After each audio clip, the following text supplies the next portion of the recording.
안녕하세요. 영상 제작 기초 수업에 오신 여러분들을 환영합니다. 이번 수업의 제목을 영상 촬영과 편집, 혼자서도 어렵지 않아요 라고 정해보았습니다.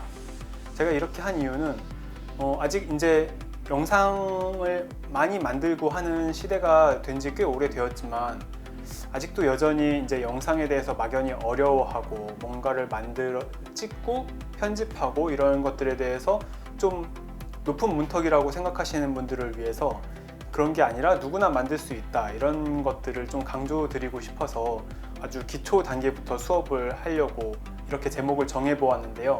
그래서 이번 수업은 3회차로 정리를 해서 진행을 하려고 합니다. 첫 시간에는 스마트폰 촬영에 대해서 배워보려고 하고요. 두 번째 시간과 세 번째 시간에는 편집, 저희가 촬영을 했으니까 이제 그 촬영본을 가지고 편집을 해야겠죠.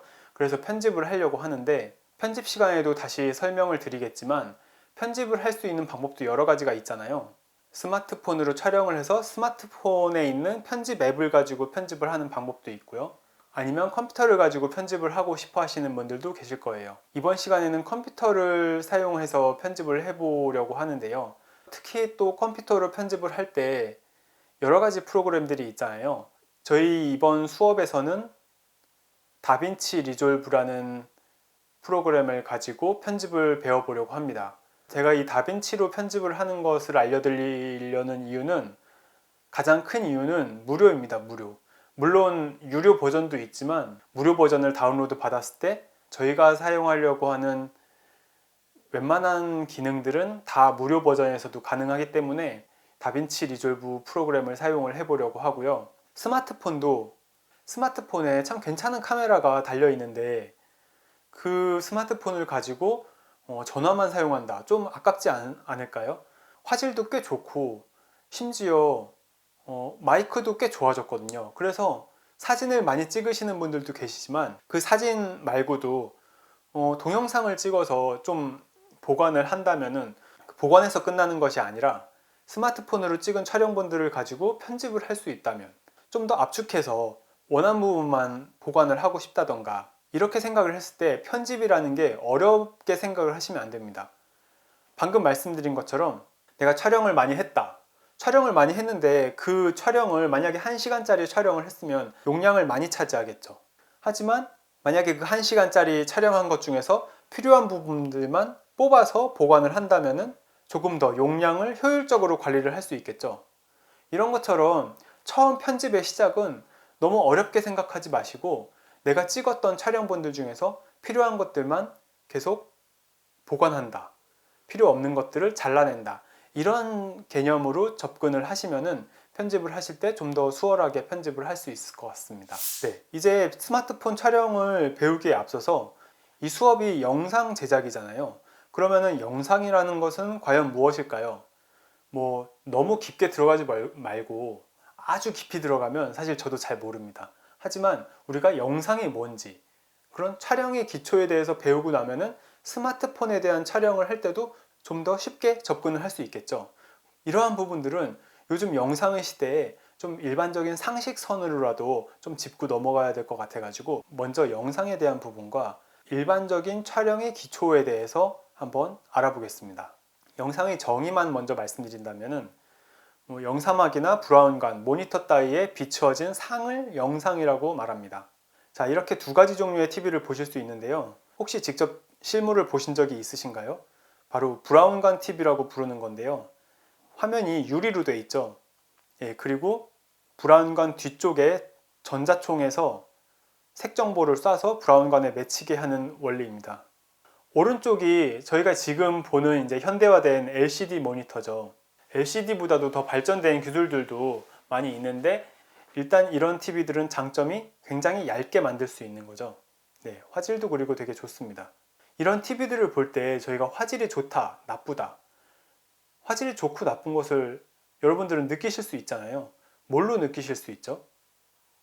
예, 우리가 인터넷으로 영상을 보다 보면은 해상도 설정을 할 수 있는 그런 숫자들을 볼 수 있는데요. 720, 480, 1280, 720, 1920, 1080, 그리고 최근에는 4K라고 해가지고 3840, 2160, 자, 이런 식으로 해상도가 높아지는 거죠. 이 해상도라는 게 뭘까요? 이 숫자가 의미하는 건 뭘까요? 바로 이 숫자는 그 영상의 점 하나하나를 의미하는 거죠. 자, 우리가 컴퓨터에서 보는 이미지들은 실제 이미지가 있는 건 아니고 자세히 들여다보면은 그게 이렇게 점 형태로 이루어진 것을 볼 수 있을 거예요. 그것을 멀리서 보니까 이게 이제 점이 안 보이고 실제 그림처럼 보이는 거죠. 이런 점 하나하나를 픽셀이라고 부르는데요. 이 픽셀들이 모여서 이런 영상이 보여지게 되는 겁니다. 그래서 여기서 해상도가 720, 480이라는 것은 가로에 720개의 점이 있고 세로로 480개의 점이 있다. 그러면은 총 몇 개의 점이 있을까요? 네, 계산해 보시면 됩니다. 여러분들 유튜브 많이 하시죠? 유튜브를 할 때 해상도 설정을 할 수 있는 게 있잖아요. 근데 또 한 가지, 해상도가 높을수록 화질이 좋은 거라면은 무조건 해상도를 높이면 되지 왜 이렇게 해상도를 설정할 수 있게 해놨는지, 그거는 또 이제 용량하고도 관계가 있는데요. 촬영을 하게 되면은, 여러분들 스마트폰을 촬영을 하게 되면은 스마트폰의 메모리가 꽉 차서 더 이상 사진이나 영상을 찍고 싶어도 더 찍지 못하는 그런 상황이 발생할 때가 있을 텐데요. 화질이 좋으면은 용량이 클 수밖에 없습니다. 물론 이제 이거는 또 압축 방식, 코덱에 따라서 또 달라지는데요. 다시 말씀드리자면은 같은 코덱에서 화질이 좋을수록 용량이 더 커질 수밖에 없습니다. 정보 값이 더 많아지기 때문이죠. 이 정보라는 게 그 픽셀 값을 말하는 겁니다. 저희가 인터넷으로 스트리밍을 해서 뭔가 영상을 볼 때도 그 인터넷 속도가 더 빨라야지만 더 좋은 품질의 영상을 볼 수 있는 거겠죠. 그래서 만약에 여러분들이 인터넷 속도가 충분하지 않을 때는 영상 품질이 조금 떨어지더라도 끊기지 않고 영상을 보고 싶다 할 때 해상도를 약간 낮춘다면 전송하는 용량이 낮아지기 때문에 끊김없이 영상을 볼 수 있는 겁니다. 그래서 영상 품질을 설정을 할 수 있게 해놨죠. 제가 너무 당연한 질문을 드려서 죄송한데 사진과 영상의 차이가 무엇일까요? 네, 영상은 바로 움직이는 거죠. 그러면은 이 영상이 과연 어떻게 움직이는 걸까요? 기술적으로 말씀을 드리자면은 지금 제가 이렇게 움직이는 영상을 보여드리고 있지만 여러분들이 보시는 거는 실제로 제가 움직이는 영상이 아닙니다.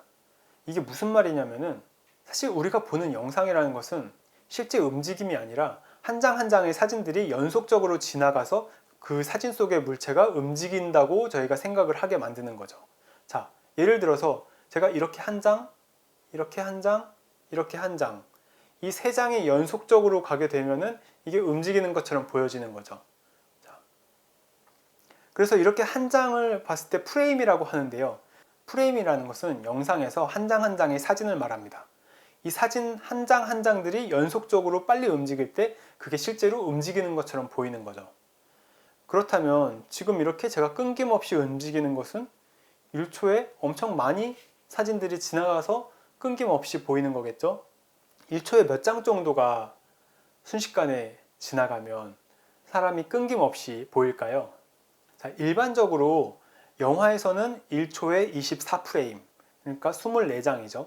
필름 시절에 24장이 지나가기 때문에 요즘 디지털로 영화를 찍어도 1초에 24프레임으로 설정을 하는 편입니다. TV에서는 30프레임이라고 할 수 있습니다. 물론 조금 더 주사선 방식으로 짝수, 홀수 이런 복잡한 원리가 조금 있지만 일단 30프레임이라고 기억을 하시면 될 것 같아요. 저희가 편집을 할 때 타임코드라는 것을 알면 편집할 때 더 수월할 텐데요. 타임코드, 줄여서 TC라고 부르기도 하죠. 이 타임코드는 저희가 보통 시간을 말할 때 몇 시, 몇 분, 몇 초까지만 말을 했잖아요. 지금까지는. 그런데 편집을 할 때는 이 1초 안에서 쪼개지는 여러 개, 1초에 24프레임일 수도 있고 1초에 30프레임일 수도 있는데, 그래서 TC를 말할 때는 시간, 분, 초, 프레임까지 그렇게 나눠지게 됩니다. 그래서 이 TC라는 게 있는 이유는 우리가 어떤 지도에서 길을 찾아갈 때도 내가 어느 위치에 있는지, 그리고 어느 위치로 가야 되는지 그런 것들이 중요하잖아요. 그래서 이 타임 코드를 알면은 영상을 편집할 때 정확히 어느 위치인지 그 부분을 정할 때 우리가 타임 코드를 사용합니다. 자, 이제 촬영에 대해서 간단하게 알아볼까요? 촬영은 이 빛을 얼만큼 잘 이용하는지에 따라서 촬영의 성공과 실패가 나눠지게 됩니다. 여러분들 노출이라는 말 들어보셨죠? 이 노출이라는 것은 빛의 양을 조절을 하는 겁니다. 노출이 많으면은 빛이 그만큼 많이 들어와서 밝아지는 거고요. 노출이 적으면은 빛이 그만큼 적게 들어와서 어두운 거죠. 렌즈에서는 빛을 조절할 때 이런 방식의 조리개를 사용을 합니다. 그리고 카메라 안에서 빛을 조절하는 것 외에도 빛이 어디에서 오는지 광원이라고 하죠. 그 광원의 위치에 따라서 촬영이 잘 될 때가 있고 안 될 때가 있습니다. 자, 빛을 너무 강하게 받는다면은 그것도 안 좋겠죠. 그리고 가끔 여러분들 사진을 찍다 보면 그런 경험들이 있으실 거예요. 뒤쪽에 너무 예쁜 풍경이 있는데 그쪽에 이제 만약에 해나 아니면 어떤 밝은 물체가 있으면은 촬영을 할 때 내 얼굴이 상대적으로 좀 어둡게 나온다던가 이런 것들을 역광이라고 하죠. 네, 이런 것처럼 광원의 위치가 어디냐에 따라서 촬영을 하는 것도 굉장히 중요합니다. 또 한 가지 초점이 있습니다. 촬영을 하다 보면은 초점이 잘 맞았는지 안 맞았는지 이게 중요하잖아요. 이 렌즈에 초점 거리가 있는데 이 초점 거리가 물체하고 딱 맞아야지만 그게 딱 선명하게 상에 맺혀서 초점이 맞다고 저희가 표현을 하는 건데요. 여러분들이 촬영을 할 때 간과하시는 것 중에 하나가 소리입니다. 소리가 사실 영상에서는 엄청 중요해요. 소리는 사실 눈에 보이진 않죠. 영상으로 볼 때는. 하지만 우리가 영상을 볼 때는 사실 영상만 보는 게 아니잖아요. 귀로 듣는 소리가 있는 거죠. 그런데 이 같은 영상을 보더라도 소리에 좀 신경을 쓴 영상이 있고 소리에 신경을 쓰지 않은 영상이 있어요. 이제 앞으로 여러분들이 직접 촬영을 하면서 그런 입장에서 영상을 보게 되면은 좀 소리를 들을 때도 좀 더 신경이 쓰이실 거예요. 아, 이 소리는 좀 좋네, 안 좋네. 이 좋다, 안 좋다 어떻게 판단을 할까요? 먼저 필요한 소리가 명료하게 잘 들어가면은 그거는 좋은 소리인 거죠. 그리고 필요 없는 소리가 많이 섞여 있으면 그건 안 좋은 소리인 거죠. 네. 제작자가 의도한 소리가 많이 들어가 있어야 되고 제작자가 의도하지 않은 소리는 사실 들어가면 안 되는 건데 완벽하게 그렇게 갈라낼 수는 없잖아요. 이미 붙어있는 소리를 분리하기란 굉장히 어렵습니다. 뭐 완벽하게 분리하는 거는 새로 재창조하지 않는 한 현대 기술로 불가능하다고 보시면 돼요. 이 말은 무슨 뜻이냐? 찍을 때 잘 찍어야 된다는 거죠. 아니, 찍을 때 소리도 잘 녹음을 잘 해야 된다는 말입니다. 자, 스마트폰을 촬영할 때 그럼 소리를 어떻게 잘 들어오게 할까요? 자, 상황마다 다르니까 제가 뭐라고 딱 한 가지만 짚어드릴 수는 없지만 일반적인 소리를 좋게 녹음하기 위한 조건들을 생각해 보시면 됩니다. 당연한 말일 수도 있지만 일단 소리가 나는 부분에서 가까워야겠죠. 만약에 마이크가 저쪽에 멀리 있다면 소리가 당연히 작게 들어오겠죠. 근데 소리가 나는 곳부터 마이크가 가까이 있다면 소리가 잘 들어올 거예요. 그리고 어떤 마이크들은 이렇게 방향성이 있어요. 방향성이 있다는 것은 그 마이크가 지향하는 곳에서 소리가 잘 들어오는 거거든요. 그래서 스마트폰으로 촬영을 할 때도 만약에 시끄러운 곳이 있다, 아니면 시끄러운 시간대가 있다, 그러면 그 시간대를 피해서 찍고 소리에 가깝게 촬영을 하면은 더 좋은 소리를 담을 수가 있겠죠.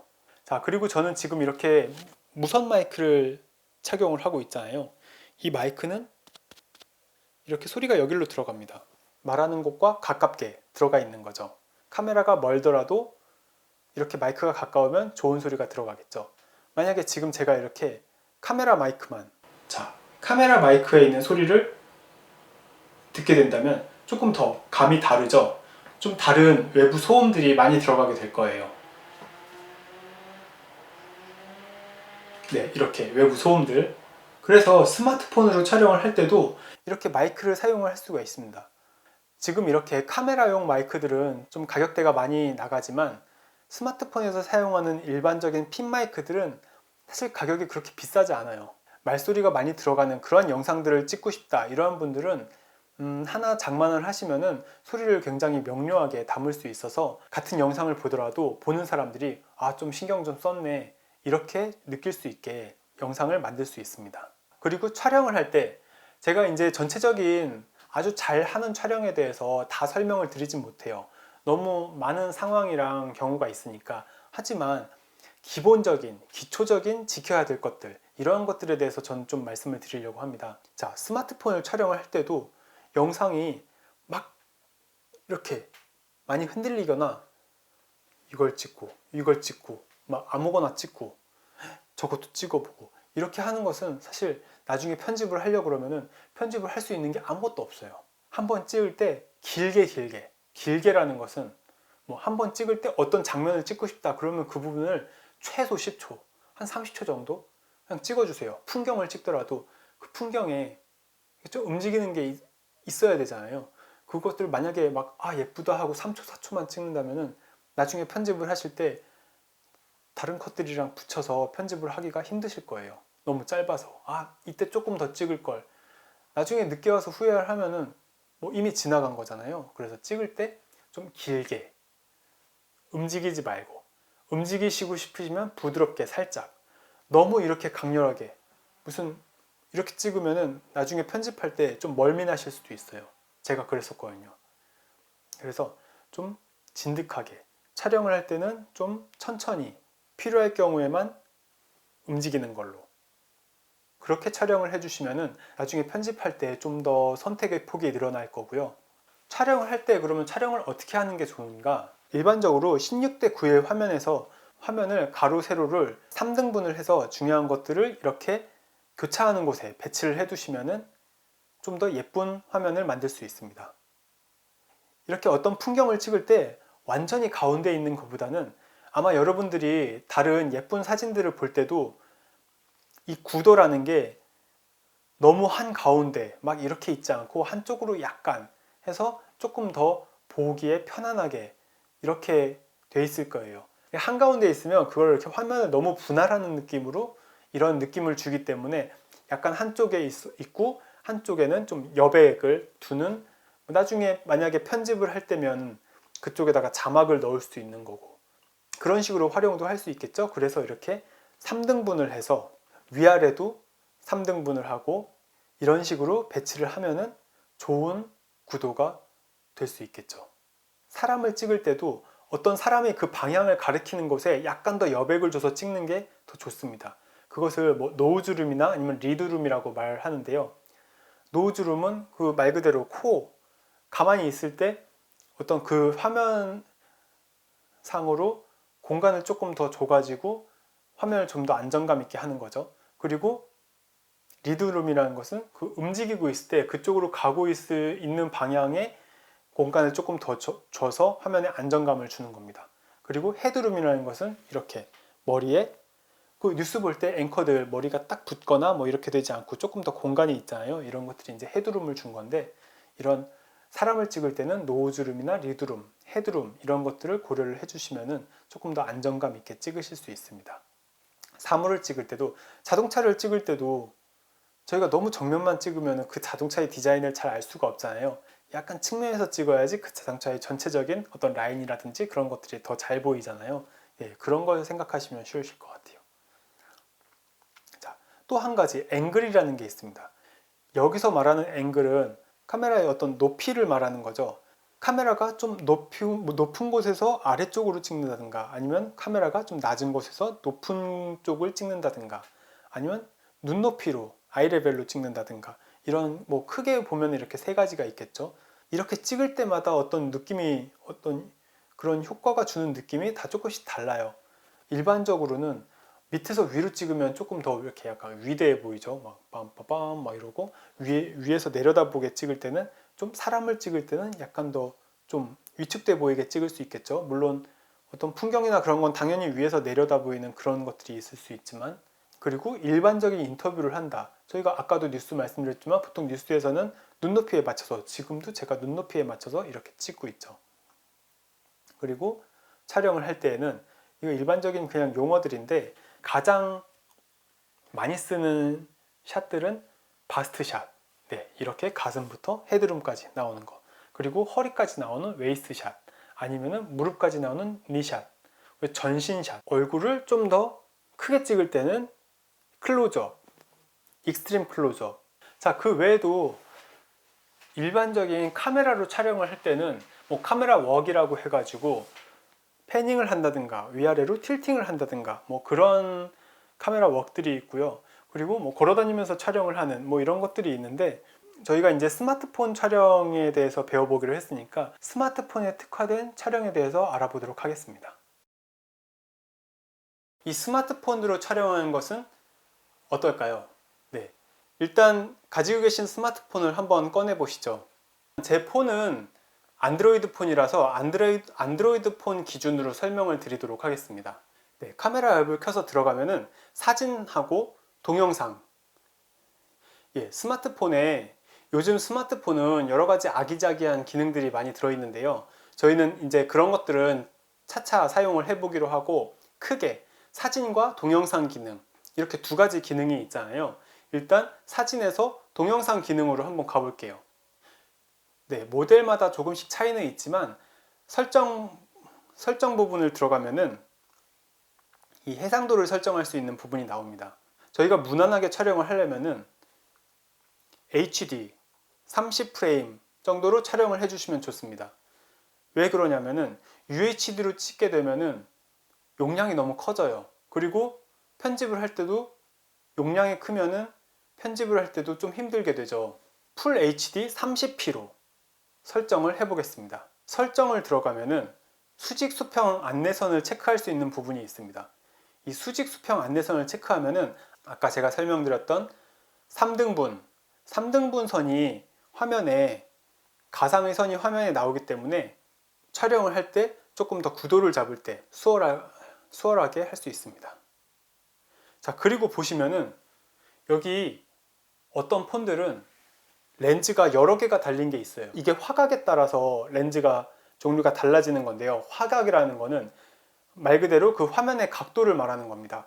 화각이 넓다 그러면은 와이드 앵글, 그래서 왼쪽부터 오른쪽까지, 위부터 아래까지 더 넓게 들어가게 되는 거죠. 같은 자리에 찍었을 때. 그리고 화각이 좁다 그러면은 같은 자리에 찍어도 더 화면이 좁게 들어가서 화각이 좁게 되는 겁니다. 일반적으로 스마트폰의 렌즈들은 화각이 그래도 좀 넓은 편들이에요. 아무래도 넓게 많이 들어가야 되잖아요. 그리고 화각이 넓을수록 좀 손을 떨리는 효과가 약간 적어 보이게 되죠. 화면이 넓으니까. 이렇게 찍을 때 주의할 점은 아까도 말씀드렸듯이 너무 핸드폰이 떨리거나 흔들리면 안 돼요. 이렇게 꼭 잡고서 촬영을 하셔야 돼요. 그리고 손가락으로 렌즈를 막지 않고, 사실 렌즈를 막게 되면 화면으로 보이잖아요. 그런데 가끔 어떤 경우에는 렌즈를 살짝 가리게 됐을 때는 화면상으로는 가린 줄 모르고 있다가 나중에 집에 와서 찍고서 보니까 한쪽이 이렇게 가려져 있거나 이런 경우들이 있어요. 완전히 가리면 알 수 있지만 살짝 가리게 되면 그 당시에 눈치를 못 챌 수가 있으니까 잡을 때부터도 렌즈를 가리지 않고 잡을 수 있도록, 그리고 너무 흔들리지 않도록 두 손으로 꽉 잡아주세요. 핸드폰이 비싼 거니까 찍다가 또 떨어지면 마음이 아프잖아요.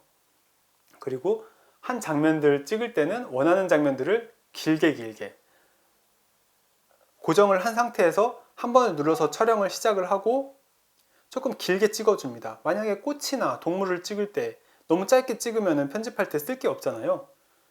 저 같은 경우에는 최소 10초에서 15초 정도는 찍습니다. 더 길게 찍어도 되고요. 사실 더 길게 찍는 건 문제가 안 돼요. 편집할 때 자르면 되잖아요. 그런데 조금 찍었을 때, 짧게 찍었을 때 편집해서 길게 하려면 안 찍은 부분을 다시 불러올 수는 없는 거니까, 그래서 그냥 차라리 더 찍고 나중에 자르거나 그렇게 하는 방법이 훨씬 낫겠죠. 그리고 소리가 어느 부분에서 들어갈까요? 소리가 들어가는 부분을 찾아보면은 물론 핸드폰 매뉴얼을 보면 알 수 있겠지만 여기 이런 식으로 마이크 부분이 있어요. 마이크 부분을 이렇게 손으로 가리고 찍거나 아니면은 이렇게 딱 꽉 막고 찍거나 아니면 움직이면서 이 부분을 계속 건드리게 되면은, 마이크 안쪽을 건드리게 되면 이렇게 되면은 지금 소리는 안 들려도 여기 찍을 때 소리는 많이 들어가겠죠. 그래서 마이크가 어딘지 확인을 하고 그 부분을 잘 비워놓고 촬영을 하시면 됩니다. 핸드폰을 촬영할 때 또 촬영 외적으로 중요한 것들이 있는데요. 먼저 배터리 문제죠. 일반적으로 통화하는 것보다 영상을 찍을 때 배터리가 더 많이 소모가 되죠. 그래서 어디로 촬영을 나갈 때 배터리가 충분한지 꼭 확인을 하시고, 그리고 만약에 좀 더 촬영이 많아질 것 같다 그러면은 보조 배터리를 이용을 하시는 것도 하나의 방법이 될 수 있습니다. 그리고 또 한 가지, 저장 공간. 자, 핸드폰 안에는 요즘은 보통 64기가에서 뭐 128기가, 그거보다 더 높은 저장 용량을 가지고 있는 핸드폰들도 많이 있는데요. 풀 HD로 촬영을 하다 보면은 한 몇 기가 정도는 금방 차지하게 되거든요. 본인의 핸드폰에 공간이 어느 정도 있는지, 설정에 들어가서 저장 공간이 어느 정도인지 꼭 확인을 하시고 촬영을 하면서, 이게 설정마다 다르기 때문에 제가 딱 어느 정도 찍으면 얼마나 저장 공간을 차지한다 이렇게 말씀드리기가 힘드니까, 촬영을 하면서 수시로 저장 공간을 체크를 해주시고, 그리고 저장 공간이 만약에 많지 않다 이런 분들은 만약에 본인의 카메라에 외장 메모리 카드가 들어가는 모델이라면 외장 메모리를 사용을 해서 그곳에 촬영을 해도 되고요. 아니면 외장 메모리를 사용할 수 없는 분들이라면 스마트폰에 들어있는 사용하지 않는 자료들은 본인의 PC에 백업을 해 두시면 좋습니다. 그래서 그날 촬영한 것은 그날 백업을 하고 스마트폰에 촬영본들을 비워두고 한다면은 스마트폰에서 저장 공간을 좀 더 여유 있게 사용을 하실 수가 있겠죠. 스마트폰으로 촬영을 할 때 폰으로만 촬영을 하느냐? 네, 물론 폰으로만 촬영을 하죠. 하지만 다른 장비들이 좀 있다면은 좀 더 수월하게 촬영을 하실 수가 있어요. 여기서는 이제 비싸지 않은 좀 저렴한 것들에 대해서 제가 설명을 드릴 텐데요. 일단 소리에 대해서, 이 스마트폰의 소리는 일단 그 소리 어떤 지향성, 방향성이 없이 전체적으로 다 소리가 잘 들어가는 거거든요. 그거는 좋은 점도 있지만 반대로 어떤 시끄러운 곳에 가서 촬영을 한다 그러면은 그 주변의 시끄러운 소리가 제 말소리와 섞여서 다 들어가게 되는 거죠. 그러지 않고 마이크를 사용을 하게 되면은, 자, 이거는 스마트폰용 핀 마이크인데요. 이렇게 핸드폰에 이어폰 단자에 꽂아 주시면은 이렇게 핀 마이크로 사용을 하실 수가 있습니다. 그러면 이 핸드폰이 다른 멀리 있어도 소리가, 여기 있는 소리가 더 잘 들어오겠죠. 입에 가까운 소리니까. 핸드폰이 어디 있어도 여기에 대한 소리가 더 많이 들어옵니다. 자, 요즘은 USB-C 타입을 많이 쓰는데요. 자, 이렇게 이어폰 잭이 없는 핸드폰의 경우에는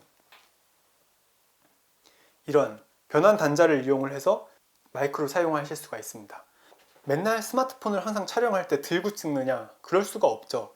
그럴 경우에는 이렇게 트라이포드, 지지대를 사용을 하시는데요. 이런 거 같은 경우에는 그냥 어디 탁자 위에 올려놓고 찍을 수가 있습니다.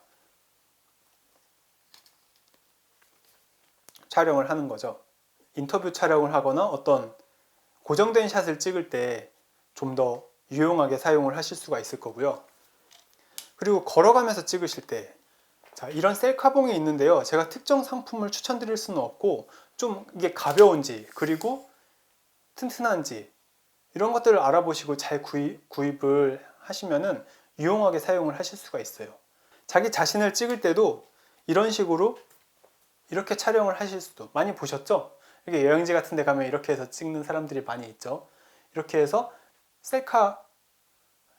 셀피 모드로 촬영을 하실 수도 있고요.